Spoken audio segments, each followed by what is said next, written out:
നമുക്കിതിൻ്റെ കളേഴ്സ് കാണാം. റെഡ് കളറാണ്, നല്ല റെഡ് കളർ വരുന്നുണ്ട്. ഇതിന് ബോട്ടം നല്ല റെഡ് കളർ തന്നെയാണ്, നല്ല വിട്ടിലുള്ള പാൻറ് തന്നെയാണ് വരുന്നത്, റെഡ് കളർ.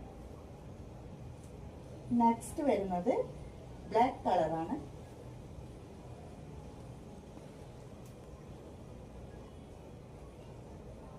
നല്ല ബ്ലാക്ക് കളറും അതിൻ്റെ പാൻറ്റും വരുന്നുണ്ട്.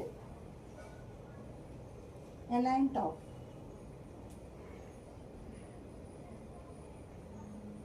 നെക്സ്റ്റ് വരുന്നത് ഗ്രീൻ ബ്ലൂഷ് കളറാണ്. അതായത് പിക്കോ കളർ വരുന്നുണ്ട്. അതിന് നല്ല പാൻറ്റും വരുന്നുണ്ട്. M2 XXL സൈസ് അവൈലബിൾ ആണ്. ഇതാണ് ഇന്നത്തെ നവീന ബോട്ടിക്കിൻ്റെ പുതിയ പ്രൊഡക്റ്റ്.